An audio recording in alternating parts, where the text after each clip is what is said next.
ఈరోజు ఇన్ని చేపలు పడ్డాయి. నమస్తే మామ, నా పేరు టింగ. నాకు గాలంతో చేపలు పట్టడం అంటే పిచ్చి. ఆ పిచ్చి వల్లనే ఇక్కడ చేపలు పడవని తెలిసినా గాని వచ్చా.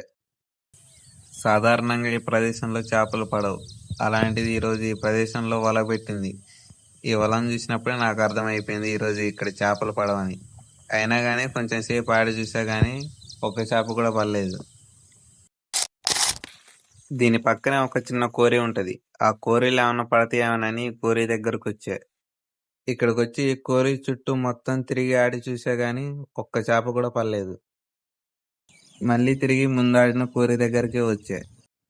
నేను ఆడే ప్లేస్ లో వల పెట్టుండే కదా, ఆ వల పెట్టింది ఎవరో కాదు, మా పెదనానే. మా పెదనాన్నకి ఈరోజు ఎన్ని చేపలు పడ్డాయో చూద్దాం. మా పెదనాన్న అడిగితే ఇవి పడ్డాయి రా అన్నాడు. ఇప్పుడు నేనేం చేస్తామంటే పడకపోయి అమ్ముతా, అమ్మి వచ్చిన డబ్బులు తాగుతున్నాను అన్నాడు.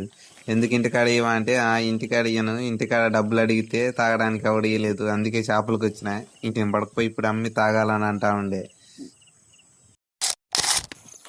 నేను కూడా చిన్నగా వేరే కోరి దగ్గరకు వచ్చా. ఇది మూడో కోరి. ఈ కోరిలో ఇంత మటుకు ఒక్క చేప కూడా పడలేదు. ముందు చూపించిన ఆ రెండు కోరీలన్నా అప్పుడన్నా ఒక్కొక్క చేపన్న పడ్డదేమో కానీ ఈ కోరీలు ఇంత మటుకు ఒక్క చేప కూడా పడలేదు. ఈరోజు ఏమన్నా ఒక్కటన్నా పడుతుందేమో నన్ను వచ్చా, కానీ నాకు ఈరోజు ఒక్క చేప కూడా పడలేదు. రేపు మా చెరువు దగ్గరికి వెళ్తా, మా చెరువులో పడుతున్నాయని మా పెదనాన్న చెప్పింది.